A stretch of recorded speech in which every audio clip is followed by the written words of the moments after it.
Good morning. I'm going to call to order this meeting of the Monroe County Board of Commissioners. It is Wednesday, October 9th, and I will note for the record that all three commissioners are here and present in the Nat U Hill room. We'll begin with our public statement read by Commissioner Jones.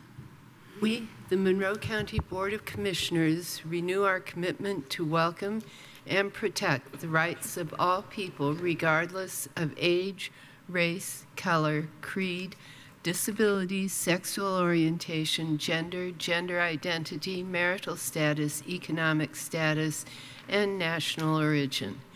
And we affirm the right of every person to live peacefully and without fear, and we will fight and resist at every step discrimination and harmful policies, whatever their source. We also stand in support of our county public school systems, both RBB and MCCSC. All right, thank you so much. We will now move on to department updates. I believe we have Ms. Kelly joining us this morning. Good morning, Commissioners. So emergency room visits for COVID-like illness have continued to decrease, as well as wastewater concentrations of COVID as of October 1st. The health department does still have free COVID tests available Monday through Friday from 8 a.m. to 4 p.m.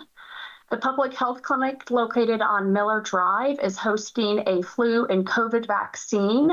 This is going to be hosted on October 26th from 9 a.m. to 1 p.m.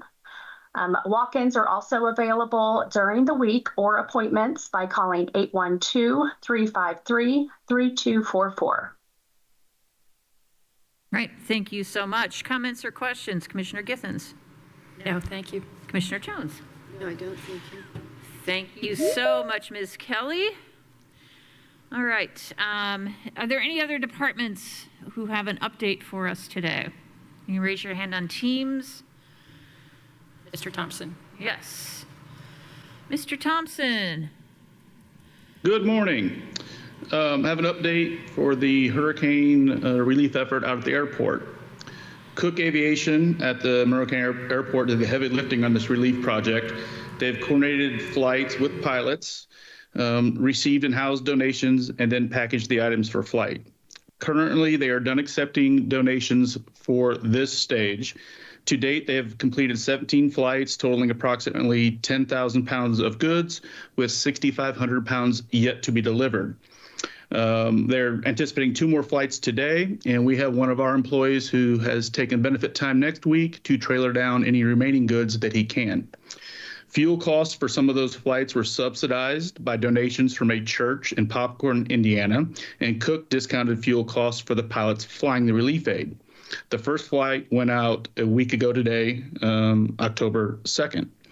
And we'd like to say thanks to the many Monroe County residents who made generous donations and the members of our airport community who helped to make this possible. Cook Aviation was aided by members of the Experimental Aviation Association, Civil Air Patrol, and employees of the Monroe County Airport and our tenants. 3 flights were actually flown by our local pilots here at the airport. And this effort was coordinated by the Civil Crisis Response Team. A bunch of people helping other people. It was a huge success.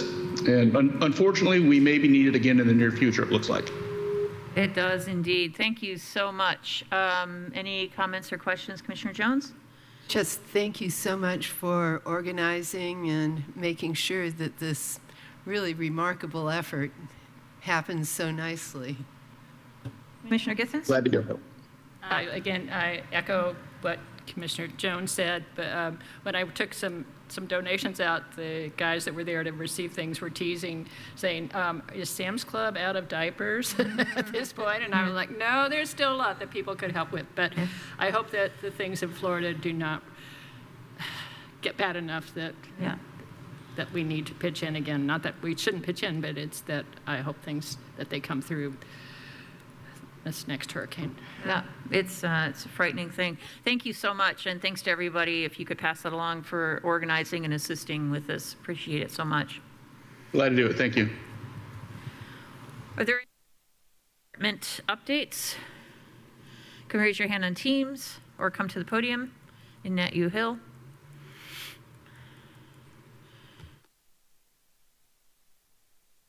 All right, seeing none, we'll move on to public comment. Public comment is reserved for items that are not on the agenda. Please limit your comments to 3 minutes per person. Raise your hand on Teams or come to the podium in Nat U Hill. Give us your name and county of residence, please.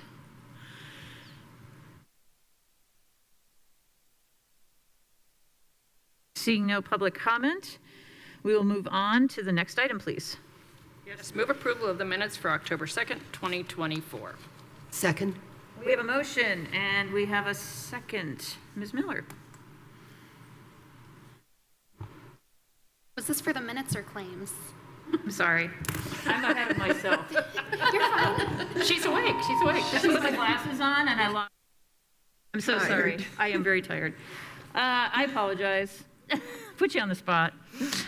Any comments, corrections, or edits on the minutes? I gave Ms. Freeman a correction, and it's already been taken care of. Great. Thank you. All those in favor of approving the minutes for October 2nd, 2024, signify by saying aye. Aye. Motion carries 3-0. Next item, please. Now we'll move approval of Yes. the claims for accounts We'll do that payable next. October 9th, 2024. Second. We have a motion and a second now, Ms. Miller. But you can talk about the minutes if you want. All right. Sorry. You're fine. Good morning. The accounts payable claims docket for October 9th, 2024 totals $991,131.48. This includes all emergency claims and adjustments. I also sent you all a report this morning separating out the ARPA claims. I have that in front of me if you would like me to briefly go over the Please. expenses. I did not see that yet. Thank you. Yes, that'd absolutely. be great. So we had 6 claims this claim cycle for ARPA. 5 of them being going towards rural housing repair project. We sent $11,456.47 to Superior Construction on October 2nd. R&G Cornerstone Roofers, Inc., we sent $9,521.34. On October 2nd again, we sent Polar Tight Windows and Doors, LLC, $15,750. We also sent $8,848 to Sierra Heating and Cooling, LLC, all on October 2nd. Moving on to October 3rd, for Monroe Fire Protection District, for equipment and supplies for 4 ambulances, we sent $179,479.09. And then lastly, on October 7th, we sent Superior Construction $9,647 going towards the rural housing repair project. So these were all emergency claims. All right. Thank you so much. You're That's welcome. excellent news. People's homes getting repaired and the ambulances getting stocked. Very exciting. Very exciting. Thank you. I'm so glad you did that. Thank you. You're welcome. Any other comments or questions for Ms. Miller? Commissioner Githens? This is just a comment about ARPA, that when we talk about affordable housing, keeping people housed also is part of that in my view. Yeah, absolutely. Commissioner Jones? No, I don't. Thank you. And thank you to Ms. Purdy for all the administrative work that went behind getting those rural repairs done. It didn't just happen by magic. No, we didn't. You'll have to tell the story someday. Yeah. All right. Anyway, thank you all for that. Let's see if there's any public comment on this item. Raise your hand on Teams or come to the podium in Nat U Hill.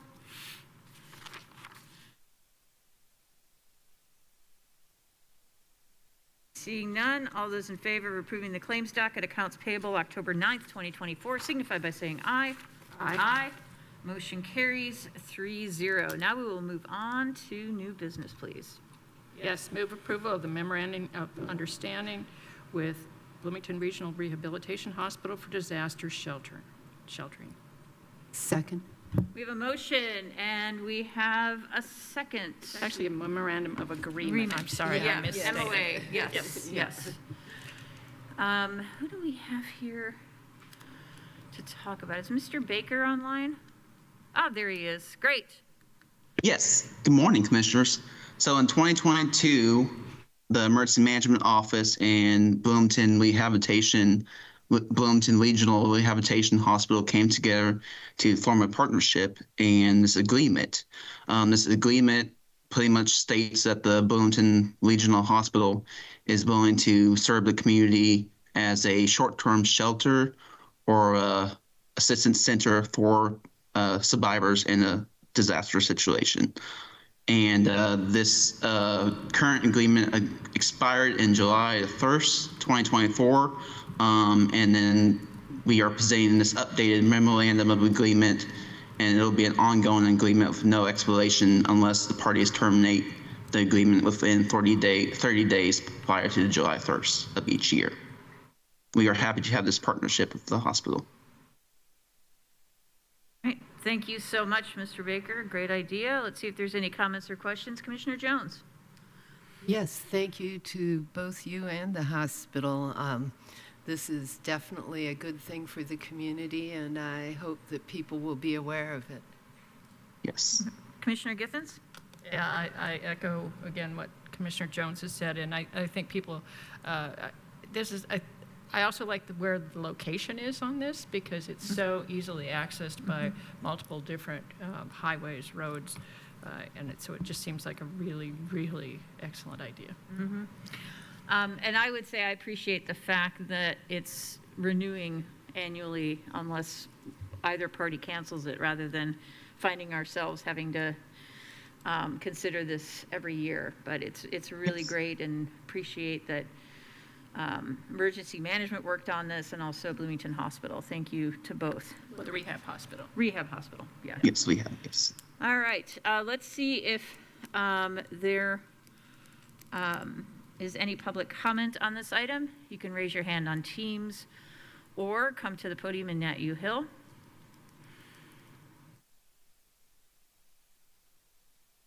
All right, seeing none, all those in favor of approving a memorandum of agreement with Bloomington Regional Rehab Hospital for disaster sheltering signify by saying aye. Aye. Aye. Motion carries 3-0. Next item, Thank please. you. Thank you. Move approval of the 2025 Anthem Renewal, Fund Name, Self-Insurance, Fund Number 4700, and an amount which will vary. Second. We have a motion and we have a second, and we have E joining us to tell us all about it. Good morning, Commissioners. So I've got a few things for you to sign for us to be able to move forward with our Anthem insurance for next year.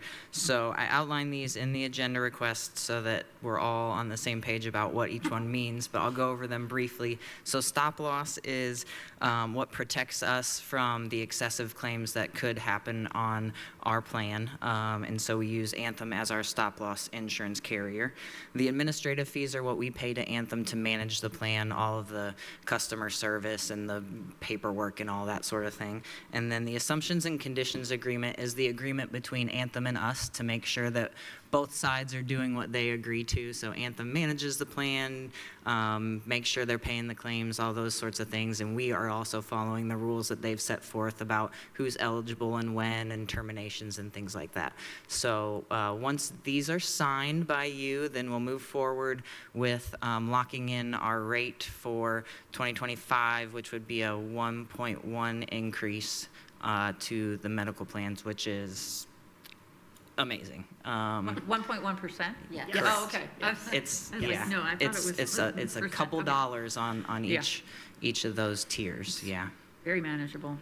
Which Yeah. I don't, in the time I've been doing it, that's the lowest I've seen it in 5 years. So Amazing. we're doing all right. Yeah. Comments or questions? Commissioner Githens? Several years ago, there was a situation where a county employee needed a really unusual procedure, and Anthem denied it at first, and we had to go through a lot to say, no, we are self-insured, please process this. Have those kinds of things been ironed out? Yeah, I've not really had anything like that come up recently that I know of, but we use Apex as our insurance brokers, and they really help us manage if we've got any odd things that come up. We really work with them to make sure that they're going back to Anthem and getting everything straightened out the way that it should. There are some times where there are things not covered on our plan, and so we've just got to It depends on what the things are, and all of that's outlined in our materials. I think that was a very exceptional circumstance, and because we are self-insured, we can take on. And they actually ended up paying. Right. Yes, yeah.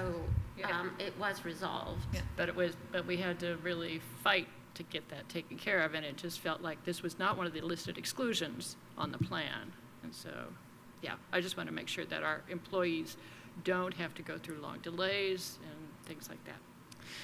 Yeah, I think we experienced that a little bit with the dental plan this year, and there are sometimes some things that come up, but I think us having Apex as our advocates to go to Anthem, certainly employees need to bring that to my attention, so the more information I have, but we have really been able to figure out those things pretty quickly when they come up.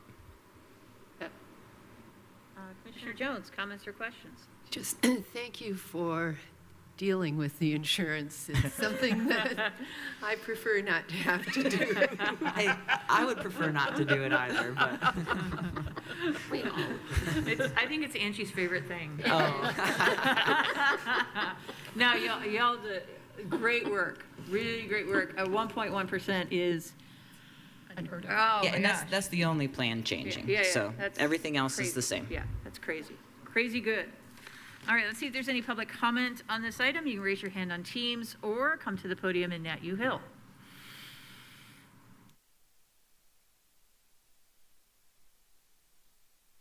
All right, seeing none, all those in favor of approving the 2025 Anthem renewal signify by saying aye. Aye. Aye. Motion carries 3-0. Next item, please. Move approval of Bledsoe Riggert Cooper James Restroom Addendum.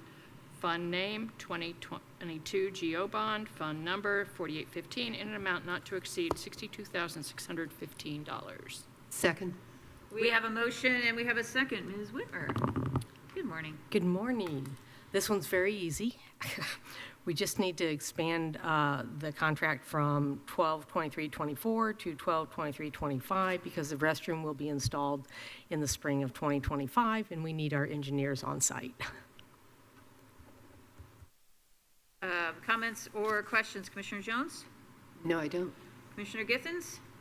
This will be a real upgrade to the Flatwoods Park. Oh my goodness. I mean, there are going to be 4 ADA big units, family units. So if you're a wheelchair user, you'll have plenty of room to get in and out. We do have a lot of weddings at Flatwoods. So if you're the bridal party, they like to, get all dressed up and get everything. And these restrooms will help with that. Running water, flushing toilets, Oh, yeah. big improvement. Huge improvement. This is the same cost as the previous. I went back Yes, and looked. yes. Okay. Yeah. We just have to move the So- expiration date. So we have this cost on here, but this is not a new amount. So I just want to make Correct, sure the this is public not a knows that. new amount.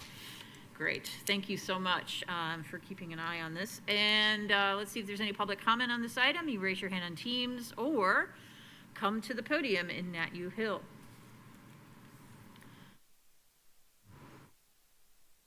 Seeing none, all those in favor of approving the Bledsoe Riggert Cooper James restroom addendum signify by saying aye. Aye. Motion carries 3-0. Next item, please. Move approval of Lindsey Brown Service Agreement for Parks Maps. Fund names, County General and Parks Non-Reverting. Fund numbers 1,000, 1178, and 1179 in an amount of $2,500. Second. We have a motion. We have a second. Ms. Whitmer, tell us all about it, please. Oh, I am very excited about this.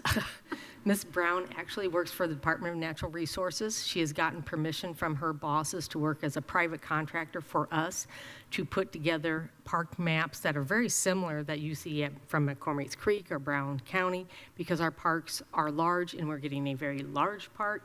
So we need our maps to look different, easier for people to navigate around, and we can change them as a park develops.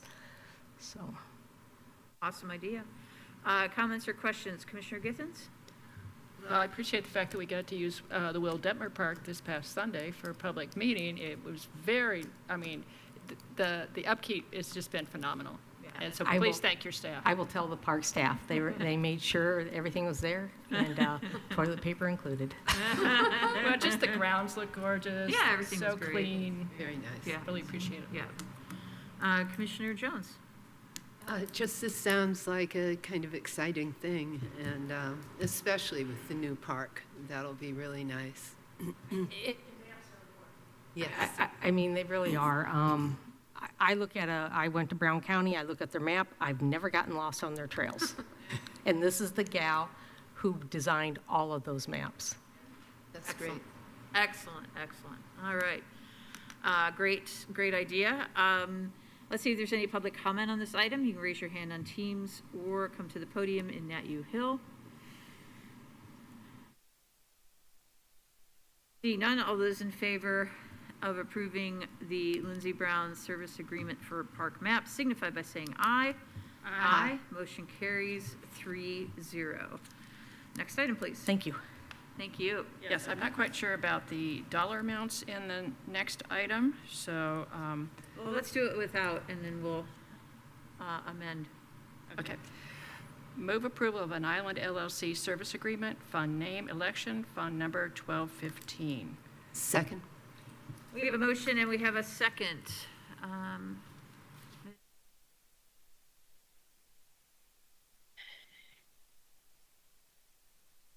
Morning.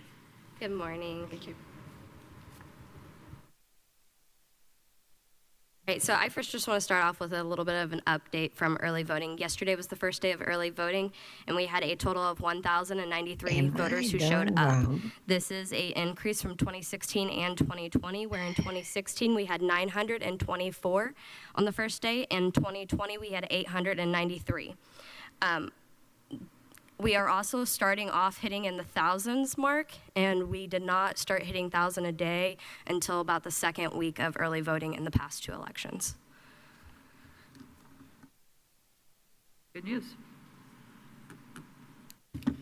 Good morning. My name is Laura Word. I'm the Chief Deputy Clerk here in Monroe County. The clerk had asked me to pass on a message with regards to an N-Island. So the duly elected clerk of 6+ years has asked me to convey on her behalf her justification for preferring to use the vendor N-Island over an in-house produced election resources. Concurrent with this summer's cybersecurity breach, the clerk's office had imminent election deadlines, and her office, as well as other clerks within the state, was facing litigation should those deadlines not be met. As she began to hear that Monroe County faced more than what was only described as a technological event that, in fact, had been a cybersecurity breach, having received no confirmation or follow-up from the commissioners, the clerk was left with no option but to reach out to state and federal agencies during that time to confirm the fact that there had been, in fact, a cybersecurity breach.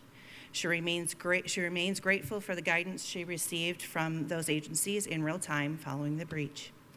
The professional guidance and best practices advice given to the clerk from both cybersecurity and election security experts was to divorce anything connected to Monroe County elections from Monroe County government technology.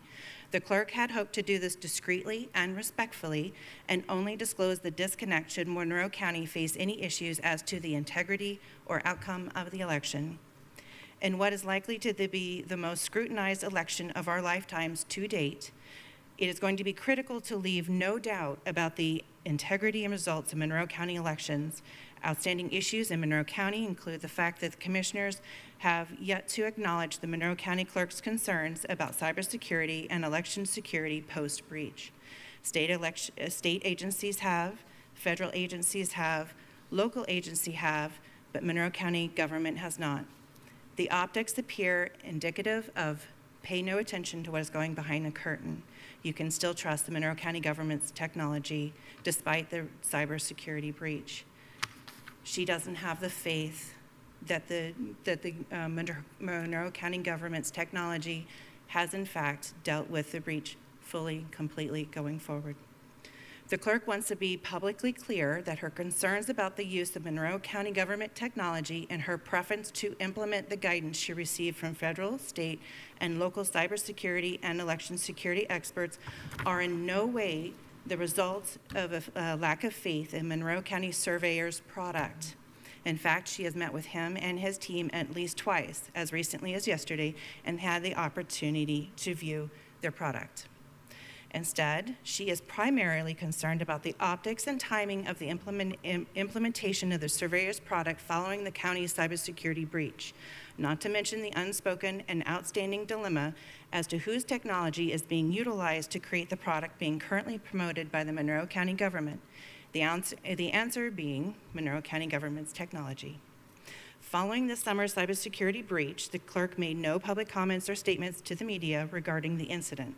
At this time, less than 1 month from the presidential election, given the gravity of the cybersecurity breach and the current national outcry about election fraud prior to Election Day, she wants Monroe County voters to have complete faith and trust in the upcoming and in future Monroe County elections, knowing that she did everything within the confines of her elected role to ensure that nothing related to elections was connected to Monroe County government technology, given her trepidation. Simply stated, she can no longer say, that wouldn't happen in Monroe County. She also wanted to state she appreciates that you have publicly stated that you want to support the clerk in her role in overseeing elections. In Island's technology does not need to be connected to Monroe County government's technology. Monroe County stands to not only benefit from a substantial grant to offset the setup costs, but our understanding is that the vendor themselves is now offering an additional $11,000 discount over the span of the 3-year contract for what has become an invaluable product currently used by other Indiana clerks to help make elections smoother. This would allow the clerk and all election workers to focus on more pressing matters as we work to facilitate the upcoming election. The clerk has respectfully heard the commissioner's concerns and been amenable to the recommendations to the contract as requested.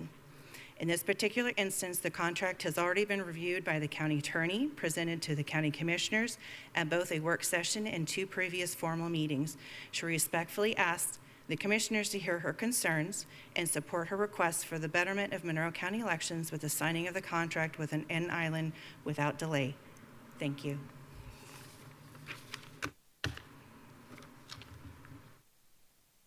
Okay. Angie, would you mind if I ask you to talk about the cybersecurity thing, because that's... Sure, I can somewhat. I'm not the most knowledgeable on this. However, we have not been released yet with a final assessment of our of the breach. I can tell you that we were back up within a week's time. We did not lose any data, and what they actually did get was nominal. And at this point in time, the people, the forensic team that has looked into this recognized the work that was done by our technical services department that was able to catch this event when they did and to shut down everything as they did, which protected the majority of our data sites. So it's not that anybody's withholding any information, it's that we are still not finished with the complete forensic dive, and so we don't have a final answer to give to anybody other than, as we stated before, we're back up and running. Nominal data was received or was obtained, and that data was negligible overall. And so we are confident in our IT services and our IT department, and there has been no intention to keep any information away from anybody in the community. Commissioner Jones, comments or questions? I would prefer to wait. Okay. Commissioner Githens. Yeah, I have a lot of concerns about this contract. First of all, I don't understand why the clerk isn't here to present her own views, but be that as it may, I talked with the 2 other members of the election board over the weekend, former Mayor John Fernandez and Judith Benkart. Both of these individuals opposed the contract. Mr. Fernandez said that he feels that it's way too expensive. He feels that we could get this done for much, much less money. And Judith Benkart said that this is a waste of money. She also feels that this is a very poorly written contract. One of the things that Mr. Fernandez shared with me is information on data security standards and compliance. When this was presented to us, we first rejected it. Commissioner Thomas had said, if it is brought back to us with substantive changes, we would reconsider it. I don't see any substantive change here other than to say that they have said that they have SSL, what was it?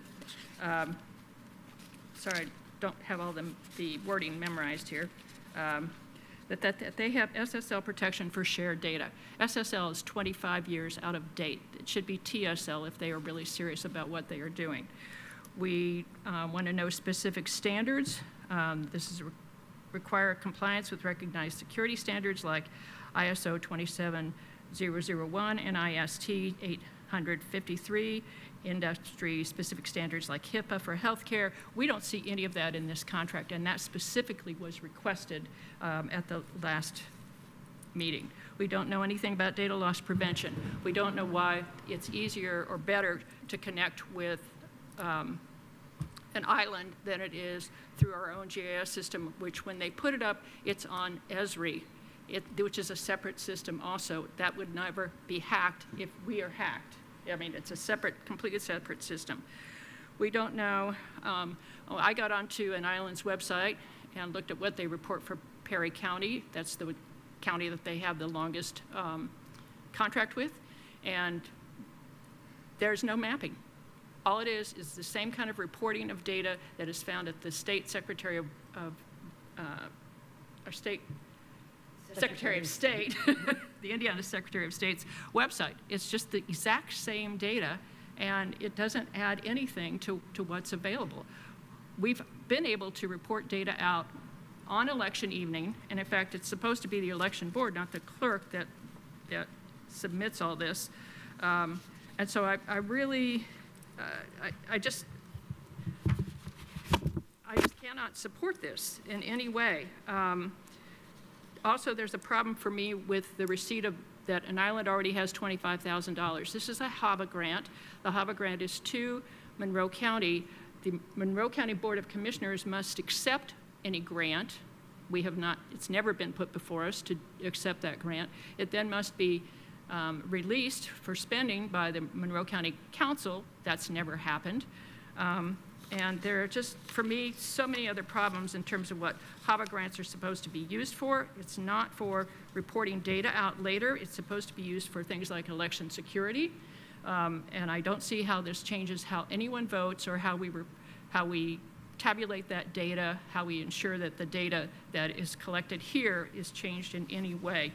You know, when the first time when Ms. Ferris presented this, she claimed that we could not release the data, or the clerk could not release the data in a CSV file. That's just wrong.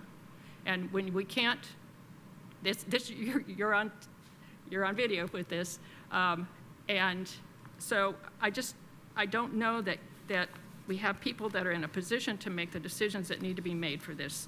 I just cannot at any level support this for so many reasons. I feel that this data can securely be released. If it can be released to one entity, like an island, it could be released securely to our GIS system or to Esri for update. And I will point out that our own GIS folks have already created a map, which an island has not. And former Mayor Fernandez, this is a waste of taxpayer dollars. Ms. Turner-King, do you have anything to add about this contract that would help? I did review the contract, and it does contain our standard legal clauses, so an indemnification, the insurance, things like that. But when I worked with Mr. Kashab, I'm sorry, I know I said that wrong. I did indicate that I am not a data expert. I do not have the knowledge set to put or say that it has the data security language needed in there. I simply inserted the language that was provided to me. It hasn't been sent or vetted by any other technological expert because I didn't know who to send it to. And then additionally, I did speak with the election division regarding whose responsibility it is to report unofficial results, and the election division had indicated to me that canvassing, which is the reconciling of ballots and reporting of unofficial results, is statutorily the duty of the election board. And so I know that the election board is going to be considering or discussing whether they would like to use this contract to fulfill their statutory duty tomorrow at the election board meeting.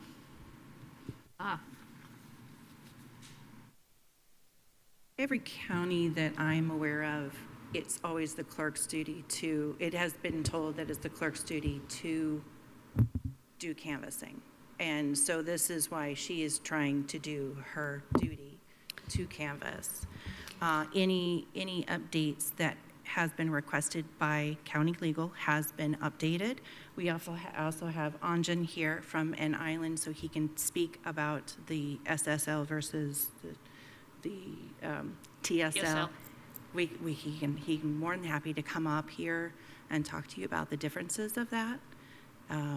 Is trying to think of the big things. I did not see, I can't speak on what Kylie had said. Unfortunately, I haven't had a chance to review the video. I think it was a misspeak because we all know that it is a CSV file that goes pretty much anywhere.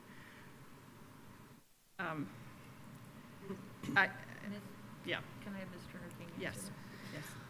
Because it was illegal. Yes. Indiana Code 3124.6.3 does make the canvassing the election board's responsibility. Now, there is a statute in Title III that allows the election board to delegate that duty to the clerk, but I do not believe that such a delegation has occurred. And since most election boards actually don't meet for the full day of, or the whole election from start to finish, they don't have time. It has always been given to the clerk and her associates to take out, to do those information. But that has not been done yet by the election board, correct? Not to my knowledge. I take it the recorder doesn't have all of the past election board resolutions? I think our access to past election board resolutions is somewhat limited. I don't have most of any of the election board resolutions or documents unless I created them. Okay. I know that members of the election board were also looking for a delegation, and that hasn't occurred. And so, to my knowledge, there has not been a delegation by this election board for that duty. Does it have to be legally required to do every session? Is it each election, or is it one and done? Because if I need to, because all these resolutions are supposed to be recorded with the recorder for public view. So I'll be more than happy to go down to the recorder and see what I can dig up. Would that be acceptable? I'd have to look at the delegation statute. I just know that this board has not delegated that duty. Okay, so I was at the election board meeting last week. It came out that we don't have minutes from the last several election board meetings, and the clerk is the secretary of the board. She should be supplying those. It came out, too, that the training manual for this year's election had not been presented to the election board for review and approval, and this is after all of the early election workers had been trained. So I find it very disturbing that so much time and effort has gone into an island and in this contract when we don't have the training manual finished, when we don't have minutes up to date. And there could be resolutions, but we don't know because they're not recorded. They have not been submitted with the actual minutes. Now, also, the clerk has claimed that if we do not approve this, that she'll sign this anyway herself. And I don't believe that she has the authority, and she would have to have this authority granted to her either statutorily or constitutionally to sign this kind of an agreement. Do you know whether that exists either constitutionally or statutorily, that she is required to report the data out via an outside private contractor? I do not recall the Indiana code. I'm sorry, there are so many. To be very honest, there are so many, and honestly, they kind of merged together because it says refer to Indiana code. Right. It's a maze. So I agree. It is, and I thought Molly had actually spoke about that before, or did we not? Sorry, I have been so focused on voter registration, trying to get all the ballots done and processed and apps, and so I'm kind of feel like I'm a step behind. So I haven't provided any commentary on whether the clerk has a statutory or constitutional duty to report this via third-party vendor. I've just acknowledged that according to Indiana code, the election board is in charge of canvassing. I think also the fact that we have never had this HAVA grant presented to us, that there's no money there to release for it. Concerning. Okay. Well, let's, do you have any comments or questions at this point? No, I don't. Thank you. Okay. I appreciate what Commissioner Givens had to say. We do too. Let's go ahead and take public comments. Public comments limited to 3 minutes per person. You raise your hand on Teams or come to the podium in Nat U Hill. Can I make a comment about the training just so that we can clarify a little bit on that? Sure. Okay, so the training is actually going to be reviewed tomorrow at that election board meeting, but this is the same training that we have used for 17 plus years. We were not aware that it had to be updated and reviewed by the election board beforehand. And they, back in March, they were invited to come and review some of the material that we updated. It wasn't that we updated the actual material, we updated the layout of it so it was easier to be read. Well, I know that last week you were asked about something specific for the training, and you said you were adding that to the election training manual. It's information that was there. And it was John Fernandez who said that they had not seen this and not had it to review and vote on prior to training occurring. It's the same training that we had that was back in March before the primary, which training had to take place then as well. It is taking place again and starting on Friday, which means we're going to have less than 24 hours to get all of this information printed and prepared for training to begin on Friday. That is one of the things that we are having to push into a time crunch, and we're trying to get it addressed as quickly as possible. But all of the training beforehand for the last 17 years has not been approved by the election board. When I talked to other individuals, they said that they do not know of any other county that has the election board approve the training because it is a responsibility of the clerk. It is the responsibility of the election board to train inspectors, and that is the only thing that is listed in the IC code, is that the election board is responsible for training inspectors. But you're the one who said that we're adding something to the training, okay? We were It's adding on a new document, video. but it's the same information that was there. We added it there so that it's as easier and more accessible to the poll workers at the time of an emergency. If after we went to a roundtable, a tabletop with the EMA for Monroe County, we learned that we only had one generator in Monroe County. If there was a incident where we needed multiple generators, we wouldn't have that. So we updated the information so that it's easier and more accessible. It's at the front of the book instead of at the back of the book so that they have that and know who to contact when there is an emergency.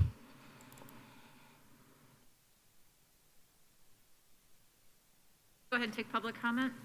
thank you for your time. Thank you. 3 minutes per person, please, and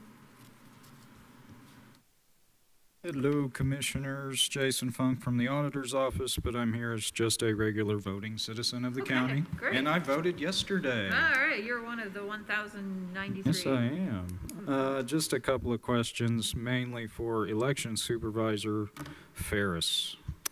When was the clerk's office first approached with Ann Island, or to use Ann Island? Do you have any idea? Or did she search out Ann Island? Or did your office search out Ann Island? I'll go ahead and issue your questions. They may or may not answer them. Okay, that's the main one. And also, again, I think most of this, if it comes down to how fast information can be released, I mentioned this a couple of weeks ago.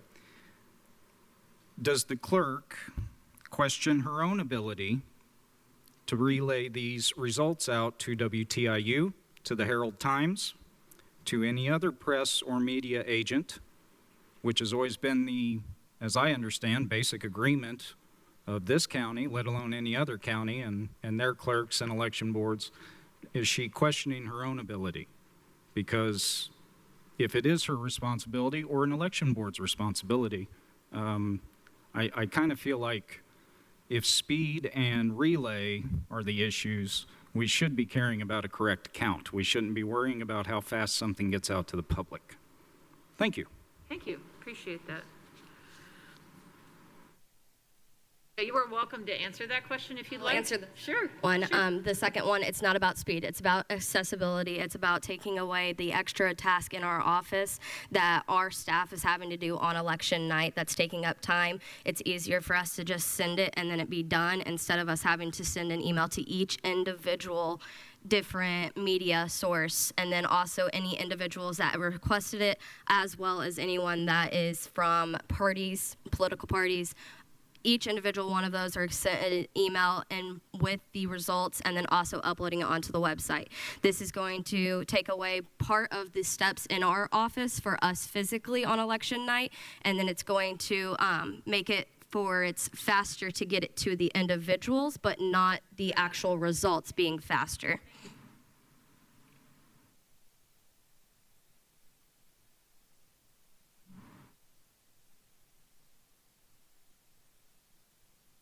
Good morning, Anjan Kashyap, an island.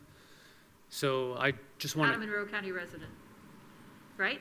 I'm not. Yeah, I'm not this We kind of just want- resident. I always I'd be ask that Perry question. County. Thank I'd be you. Perry County, Indiana. Thank you. Yes. Yeah. So I just want to add that of course, first thing is I think we're all on the same team here, trying to help this county. So one of our main goals here, right, is to help make it easier for the county to actually share all the results out, to the public. So we want to work with you guys. We're trying to find ways to help all. So I think one of the first things we've now done is to actually take off $11,000 off of this whole total, which for us, we're not being greedy about trying to just make money. It's about trying to provide a good service, one that is being used now by at least 8 counties, and we would love to see it being used here with this with I think the main support of all. The other thing would be SSL protection stuff. I think you guys had kind of made a comment about that. SSL is still very relevant. It's not old by any say. Even the actual state uses it. And the main thing to focus on here is that we're not, I guess, creating new data that is like different. We are taking whatever Monroe County has, and we are making it shown in a, I would say, very, very nice way. And we do keep it secure. We have three, I guess it'd be called 3-layer authentication onto our own main it'd be platform. So it's not just a website, and it's to know that you would have to have actually it'd be 2-factor authentication to actually log in to the site. So it's not like as if it's just out there open to the public, and then all the people can see everything Monroe County sees. They're only able to see whatever data is already public that is there for the county. So those are kind of some of the main points I think kind of wanted to make. And if you have other questions, you can feel free to ask. Thank you.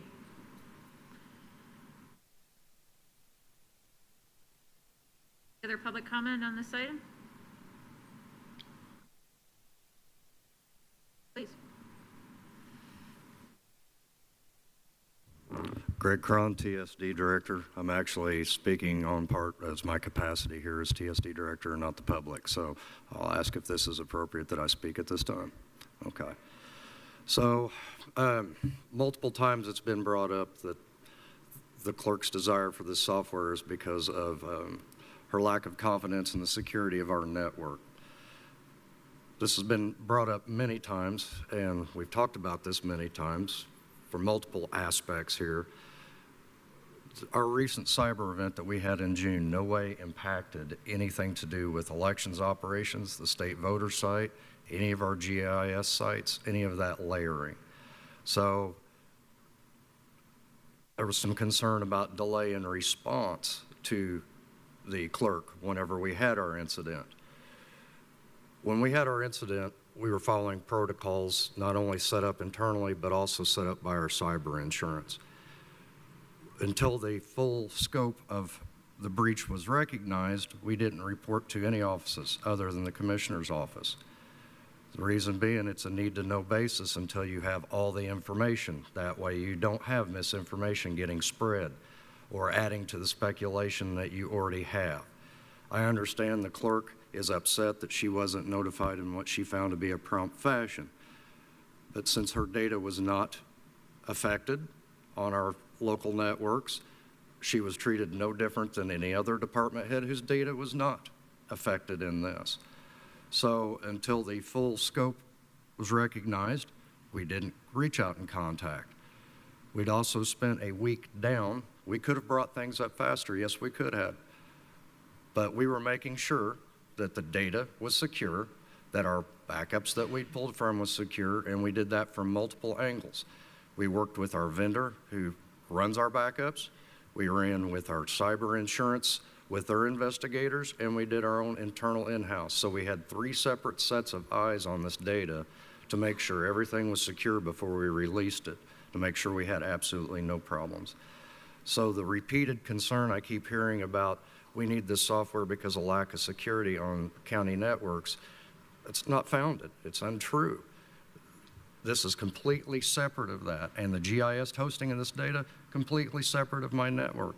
I have no concerns right now with our data sets or anything to do with our network. So even if it were to reside on that, I would still give a clean bill of health because we've been going through this process and trying to get the clean bill of health, and we're finishing up that process with cybersecurity insurance. We still have one final step. I've been under a lot of pressure to get out an after-action review. I want to provide that. But until this process is complete, I'm not providing anything. So this is where we're at with that.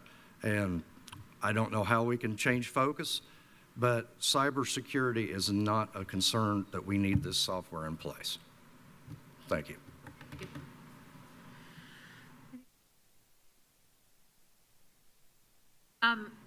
I also found that, you know, attacking the response to the cyber security attack was inappropriate and didn't do any, didn't help the cause. I'll just say it that way. I don't appreciate the deflection. When I send out, if I have to send out an email to a lot of people, I tend to make a listserv and send one email. But I do think we have the ability in-house with mapping, which we don't even have offered here. I'm very curious to see what the election board chooses to do tomorrow. I feel like this is a lot of time and energy spent on something that you could have sent hundreds of emails by now. You know, and the amount of time it's taken to go through this. I don't see a purpose. I'm very concerned about the dollars, the grant dollars not having come through here in Monroe County. We didn't get the grant to vote on. The council has not appropriated the grant. I don't know where the money is. That seems to be a big mystery. So that's me. Did you have? Well, even if the election board tomorrow votes to say that they want to have this contract, there's still the issue of us accepting the HAVA grant. And nothing could be done until we see that and have signed off on that, in my mind. This has not been done according to protocol. Ms. Wirt pointed out that the clerk has been in her position for several years, and before that she was the deputy clerk. So she's had over a decade in this kind of a position, and I feel like she should, at this point, know how things should be done within Monroe County. So we've taken public comment, we've talked this through. Is there anything else that we need to consider, Ms. Turner-King? As it relates to this contract, no, but after the vote, can I clarify something about the training of poll workers? Sure. Okay. All right. Well, let's move forward. All those in favor of approving an Island LLC service agreement signify by saying aye.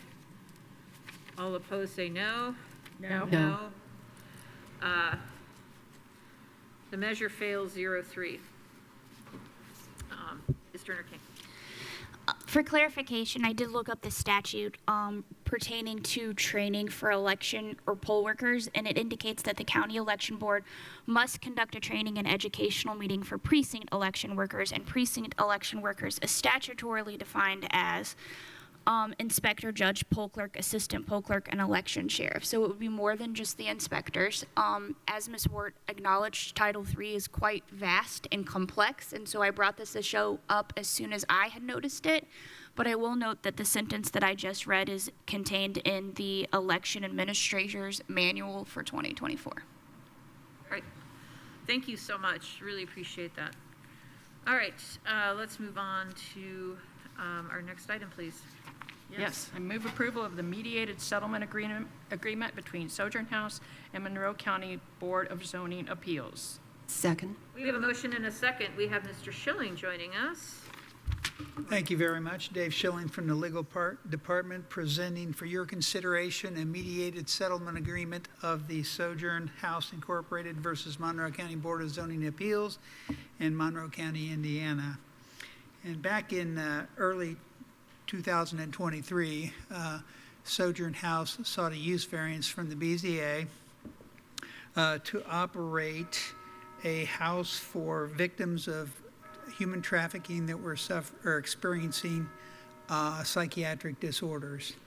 And that went in front of the BZA, I believe in March, and that variance was denied.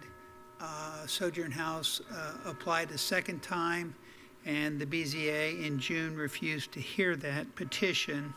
Subsequently, Sojourn House filed a lawsuit against the county raised in federal court, raising federal claims and state claims. And so our insurance company got involved and hired counsel to represent the county, and this matter was returned to state court at the petition of the county's Insurance Defense Council, and mediation was ordered in this case. That mediation took place on September 26th of this year. And this is the agreement that resulted from that mediation. There's about 6 parts to it. The first part requires the county staff to recommend to the Board of Zoning Appeals approval of a variance for this facility, and under certain listed conditions. And I would note that when this matter originally came before the board staff did recommend approval. The second aspect of this requires Sojourn House to submit and receive site plan approval for this facility. And the county staff would be required to recommend an approval of any variances needed for site plan, with the exception of septic requirements, parking requirements, and landscaping requirements. And staff has looked at the site and believes that the septic is sufficient. The parking spaces there might need an additional parking space, and that as long as the existing vegetation is retained on site, that the landscaping requirements will be met.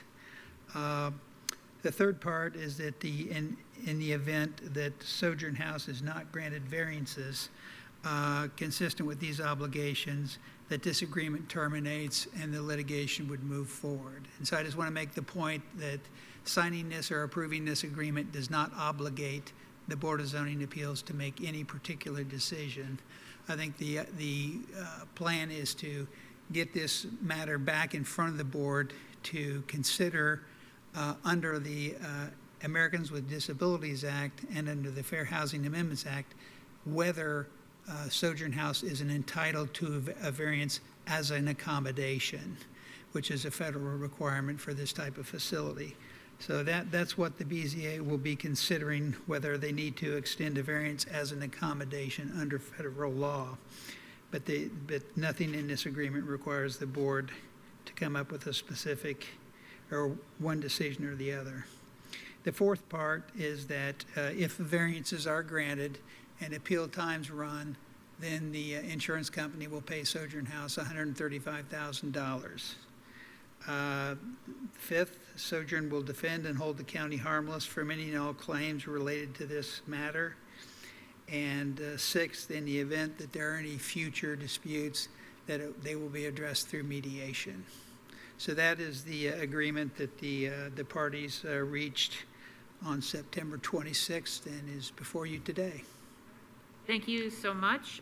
Comments, questions, Commissioner Giffens? I noticed that there's someone from Sojourn House Board here today. I would like to have her verify that additional parking space would fit with what they're talking about. So, but I have no problems with this. Okay, I don't know, but it's up to Mr. Schilling. Okay. Whether or not that's appropriate for this. I'm sorry. Is that an appropriate question to ask at this juncture? I'm sorry? About parking? Is that an appropriate? That there had to be an additional parking space added, but if it's not appropriate to talk about at this point, I just am glad that we're reaching resolution on this. Yeah, I think everybody agrees that there needs to be 8 parking spaces on this site, and so whether they need additional or not, we really wouldn't know for sure until a specific site plan is submitted. But they have committed to do what is necessary to address the parking. Is that okay? Yep, that answers it. Okay, great. Commissioner Jones, comments, questions? No, I'm just glad that this got worked out. Yeah, appreciate all your hard work on getting this resolved. We spent a lot of time on this, so it's good to move forward with that. Let's see if there's any public comment on this item. You can raise your hand on Teams or come to the podium in Nat U Hill.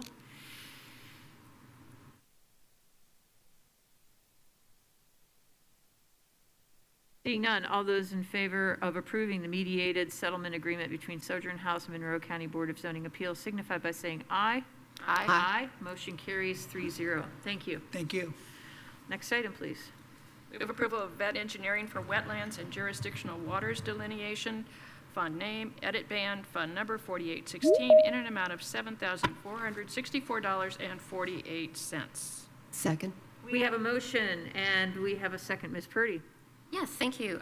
This is just one more step in the due diligence that you have requested be conducted on the 3 parcels on Vernal Pike for the potential Justice Complex site. Thank you. I know we've seen some information come back initially that give us real pause about that property. We heard from a lot of residents on Sunday, and again, I appreciate everybody being there. But yet I still think we should proceed with this, personally. I just feel like we should just finish this part of the job. Well, we know if we don't do it right now, it has to wait because of the winter. Right, So. right. It has to be done before November, or in November, by the end of November, something like that. Sometime soon. There has to be leaves on the tree somewhere, yes. In the There next you go. full moon or something like Yeah. that. Something like that. All right. Any public comment on this item? You can raise your hand on Teams or come to the podium in Nat U Hill.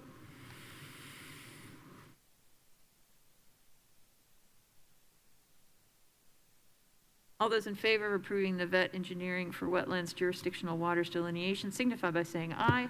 Aye. Aye. Motion carries 3-0. We don't have any appointments today. Announcements. So early voting has started, as we heard. Those early voting runs through November 4th, and it includes a couple of Saturdays, 9 to 4 November 2nd, 9 to 4 October 26th. There are free COVID test kits available at the Monroe County Health Department, 119 West 7th Street. We are accepting Applications for boards and commissions. We do have an opening right now in the Redevelopment Commission. We are going to have one on planning, the Plan Commission. Please go to co.monroe.in.us and check on that. There is an application to fill out online. And while you're there, recommend that you sign up for the resident alert system with the big megaphone on the main page. Monday, October 14th, we have a healthcare summit, a community conversation regarding health. That is from 5:30 to 7:30 at the Ferguson Crestmont Boys and Girls Club, 1111 West 12th Street. There's going to be a panel discussion and facilitated small group discussions. We're going to have folks there from IU Bloomington Health, HealthNet, and the Monroe County Health Department. And United Way is providing dinner. We do need reservations, so recommend that you contact our office and we can get you that information. There's next CASA training begins January 21st, Tuesday and Thursday evenings through February 20th, 5:30 to 8:30 p.m. They're looking for applications for CASAs to be completed by the 10th of January. I know it sounds a long way away, but it's not. Go to monroecountycasa.org or call 333-2272 for more information. The food bank is hosting its book fair, its annual book fair. Wednesday, October 16th, 5 to 7 p.m., there's a special preview and reception. A lot of this has to do with Bob Hamill and his collection of sports books and other material. There will be a $20 suggested donation. October 17th, which is Thursday, that's the opening day of the official. Veterans are free, $10 admission, and the book fair runs through October 22nd, where you can get a bag of books for $5, which can't beat that. I always end up with more books than I donate. Well, but they have more than books. I know they do. They do. Yes, they do. Games. CDs, videos, puzzles, memorabilia, collectibles, and this Hamill collection is going to be really fascinating. So anyway, let's see. Also on October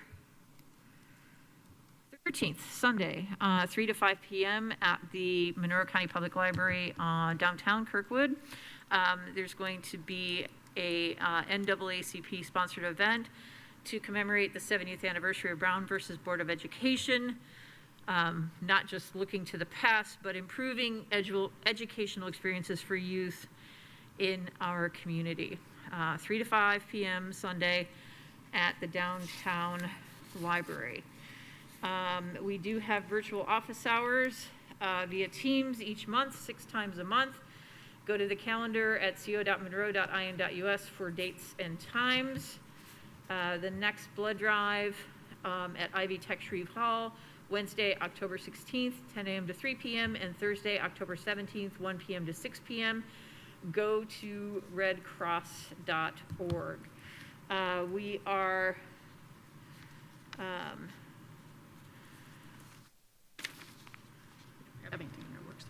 yeah, we don't have a work session.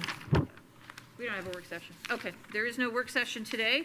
I will note that we are not going to be meeting next week on the 17th, but we will be back October 24th. And with that, unless there's anything else. I just want to again thank all the residents who came out on Sunday. Yes, that was awesome. It was really, yeah. It was great. Yeah. It was really good, really helpful. Yeah. I mean, because if they had said, hey, we want this, it would have been something to think about. And we would have had to figure that out. But you always have to know what people want. You can't just assume you know. All right. Excellent. With that, we are adjourned. Thanks, everyone.